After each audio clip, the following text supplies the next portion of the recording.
ഇന്ന് മാറാട് വീരബലിദാന ദിനം. ഹിന്ദു കൂട്ടക്കൊല നടന്ന് 22 വർഷം കഴിയുമ്പോഴും കൂട്ടക്കൊല ഏൽപ്പിച്ച മുറിവുണങ്ങാതെ മാറാട് കടപ്പുറം. കാലത്തിന് മായ്ക്കാനാകാത്ത നെരിപ്പോടായി മാറാട് എരിയുമ്പോഴും ഇസ്ലാമിക തീവ്രവാദത്തിന് മുന്നിൽ അടിയറവ് പറയില്ലെന്ന് ഓരോ മാറാട് വീരബലിദാന ദിനവും ഓർമ്മിപ്പിക്കുകയാണ്.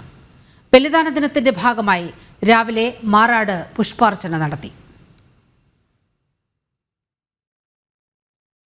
ആത്മാവുതിയരുളി പ്രിയ നാട്ടിനുയരാൻ വഴികാട്ടിയ യുഗപുരുഷ തിരുസന്നിധി തന്നിൽ ഹിമശൈലവും മലയാളിയുമേകാത്മകമാകും നവസാധകർ നതമസ്തകർ ബഹുകോടികൾ ഞങ്ങൾ.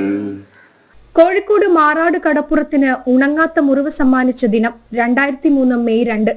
ഭീകരതയ്ക്കെതിരെ ഒന്നായി നിന്നതിന്റെയും അതിനെ ഹൈന്ദവ സമൂഹം ചെറുത്തു തോൽപ്പിച്ചതും ഓർമ്മിപ്പിക്കുന്നത് കൂടിയാണ് ഓരോ മാറാട് ബലിദാന ദിനവും. സ്മൃതി ദിനത്തിൽ മാറാട് പുഷ്പാർച്ചനയും അനുസ്മരണ സമ്മേളനവും നടത്തി. പലതുകൊണ്ടും മാറാട് കേരളത്തിലെ ഹിന്ദു സമൂഹത്തിന് വിശേഷിച്ച് ഒരു വലിയ പാഠവും പ്രതീക്ഷയുമാണ് എന്ന് പറയാറുണ്ട്.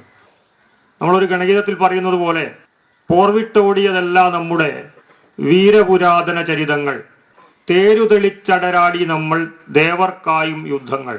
പിറന്ന നാട്ടില് അഭിമാനത്തോടുകൂടി അന്തസ്സോടുകൂടി സ്വന്തം ധർമ്മത്തെ അനുഷ്ഠിച്ചുകൊണ്ട് ജീവിക്കാൻ എത്ര തന്നെ രക്തം ഇവിടെ ചൊരിയേണ്ടി വന്നാലും ആ നാട് വിട്ട് ഒരിഞ്ചു പോലും പിന്നോട്ട് പോകില്ല എന്ന ഹിന്ദു സമൂഹത്തിൻ്റെ നിശ്ചയദാർഢ്യത്തിൻ്റെ തെളിവാണ് മാറാട് എന്ന് നിസ്സംശയം നമുക്ക് പറയാൻ വേണ്ടി സാധിക്കും.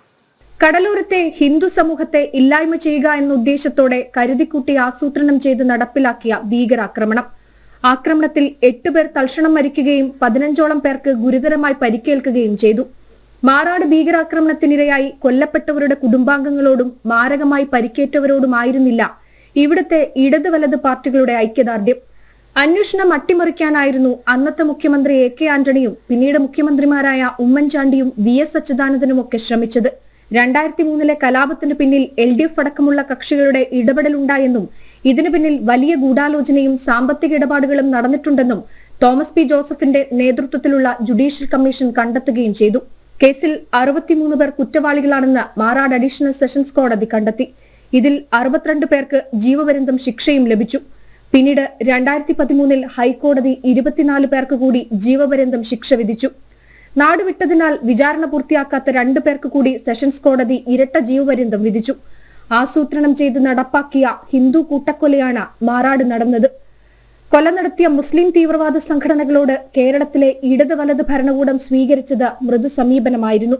അതിപ്പോഴും ആവർത്തിക്കപ്പെടുകയാണ്. ജനം, കോഴിക്കോട്.